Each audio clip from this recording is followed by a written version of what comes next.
Good morning everyone. आज हम कक्षा 9 की सामाजिक विज्ञान की अर्थशास्त्र पुस्तक अध्याय 1 का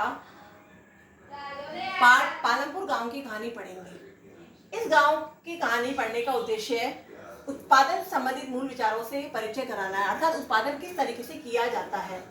इस गांव में खेती ही मुख्य क्रिया है। जो अन्य क्रियाएं हैं जैसे डेयरी, परिवहन, लघु स्तरीय विनिर्माण वहाँ सीमित मात्रा में ही किए जाते हैं। अब इन दोनों ही क्रियाओं को करने के लिए किसकी आवश्यकता होगी? संसाधनों की। संसाधनों में प्राकृतिक संसाधन, मानव निर्मित वस्तुएं, मानव प्रयास और मुद्रा आते हैं।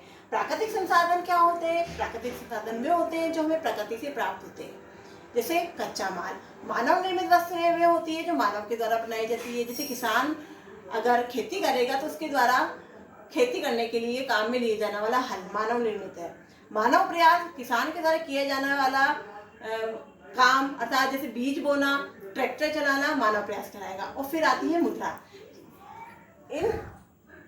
इसके बाद आता है पालमपुर गांव में सड़क, परिवहन के साधन, बिजली, सिंचाई, हाई स्कूल, प्राथमिक स्कूल और इलाज के लिए स्वास्थ्य केंद्र आदि पर्याप्त मात्रा में उपलब्ध है। अर्थात जिस गांव में अच्छी सुविधाएं होती है उसमें पालमपुर का नाम आता है। पालमपुर गांव में हर तरह की सुविधाएं उपलब्ध है। इसके बाद आता है उत्पादन का संगठन। उत्पादन का संगठन, उत्पादन का उद्देश्य क्या होता है? उत्पादन का उद्देश्य होता है ऐसी वस्तुएं सेवाएं उत्पादित करना जिनकी हमें आवश्यकता है। अगर हमारी आवश्यकता के अनुरूप वस्तुएं उत्पादित होगी तो हमारी अर्थव्यवस्था का विकास होगा। अगर हमारी आवश्यकता के अनुरूप वस्तुएं उत्पादित नहीं होगी तो मार्केट में वस्तु बिकेगी नहीं तो अर्थव्यवस्था सुचारू रूप से नहीं चल पाएगी। उत्पादन के साधन में फर्स्ट आता है भूमि तथा अन्य प्राकृतिक संसाधन। किसी भी काम को करने के लिए हमें भूमि तथा प्राकृतिक संसाधनों की आवश्यकता होती है। उदाहरण के लिए अगर किसान खेती करता है तो उसे खेती करने के लिए भूमि की, अगर कोई कारखाने का मालिक कारखाना स्थापित करता है तो उसे कारखाने को लगाने के लिए भूमि की आवश्यकता होगी। अगर किसान खेती कर रहा है तो उसके लिए उसको जल की आवश्यकता होगी, बीजों की आवश्यकता होगी। तो ये प्राकृतिक संसाधनों में आ गए। अगर कोई कारखाने का मालिक है तो उसको कारखाने के चलाने के लिए कच्चे माल की आवश्यकता होगी, उसको उत्पादन आगे बढ़ाने के लिए कच्चे माल की आवश्यकता होगी। इसके बाद आता है उत्पादन का दूसरा साधन श्रम।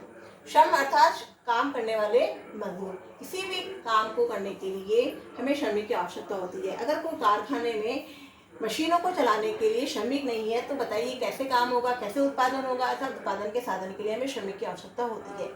उत्पादन का अगला साधन आता है भौतिक पूंजी। भौतिक पूंजी दो तरह की होती है, एक स्थायी पूंजी होती है और एक होती है कार्यशील पूंजी। स्थायी पूंजी में आता है औजार, भवन और मशीन।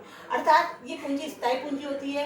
ये उत्पादन प्रक्रिया में कई बार प्रयोग में लाई जा सकती है, अर्थात उत्पादन प्रक्रिया के दौरान एक बार में ही समाप्त नहीं हो सकती है। इसे कई वर्षों तक प्रयोग में किया जा सकता है। जैसे औजार, भवन और मशीन हमें कई सालों तक उत्पादन प्रक्रिया में यूज कर सकते हैं। इसके बाद है कार्यशील पूंजी। कार्यशील पूंजी वो होती है जिसमें कच्चा माल और नगद मुद्रा आती है। कच्चा माल, नगद मुद्रा ये होती है कि उत्पादन प्रक्रिया के दौरान ये क्या होता है कि एक वर्ष के बाद समाप्त हो जाती है। अगर आपको अगला उत्पादन करना है तो इन्हें वापस में पुनः लगाना पड़ता है। इसके बाद आता है मानव पूंजी। इन सभी काम को, उत्पादन के साधनों को प्रयोग में लाने के लिए हमें मानव पूंजी की आवश्यकता होती है। अगर मानव शिक्षित होगा, स्वस्थ होगा तो वो उत्पादन में ज़्यादा सहयोग करेगा।